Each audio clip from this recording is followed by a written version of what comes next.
দাদা 12 তারিখে প্রধানমন্ত্রী নরেন্দ্র মোদী আসছে, তো আপনাদের প্রস্তুতি এখন কতদূর কত? আমাদের এই মুহূর্তে আমাদের পুরো জেলার সমস্ত টিম ওখানে উপস্থিত রয়েছেন এবং কোঅর্ডিনেশন করছেন রাজ্য যে প্রশাসন রয়েছে, কেন্দ্রীয় প্রশাসন, এসপিজি তাদের সঙ্গে যা করার করছে। রাজনৈতিকভাবে যা প্রস্তুতি তা চলছে।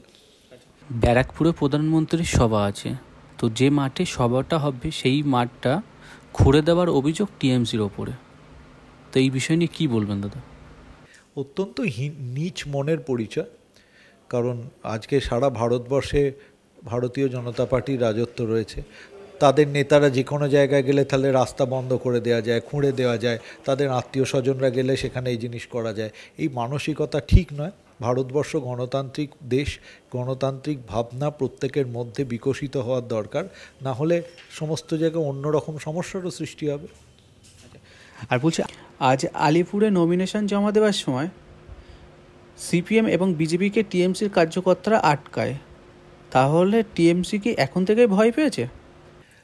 সর্বত্রই ভয় পাচ্ছেন, কারণ আচরণ দেখেই বোঝা যাচ্ছে যদি প্রধানমন্ত্রীর মাঠ কেউ খুঁড়তে পারে তার মানে নিজের কবর নিজে খুঁড়ছেন, এটা পরিষ্কার বোঝা যাচ্ছে। তাহলে এখানে কি এখন জোড়া ফুলের বদলে কি পদ্ম ফুল ফুটতে চলেছে?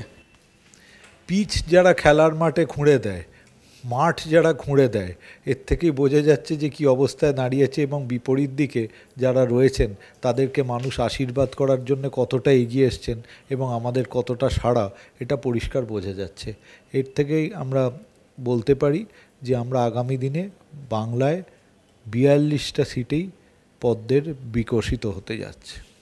লাস্ট প্রশ্ন দাদা, আজ সন্দেশখালীতে নতুন একটা ভিডিও ভাইরাল হয়েছে যেখানে বিজেপি প্রার্থী রেখা পাত্র বিজেপির ওপরে ক্ষোভ প্রকাশ করছে, তো এটা নিয়ে কী বলবেন দাদা? এগুলো নানা রকমভাবে ম্যানুফ্যাকচার ভিডিও দিয়ে যে বিভ্রান্ত করার চেষ্টা চলছে, এগুলো তো ঢোপে টিকবে না, কারণ তৃণমূল বুঝে গেছে মাটি তাদের জমি সব হারিয়ে গেছে, এই জন্য যত রকম আজে বাজে কাজ করছেন তারা।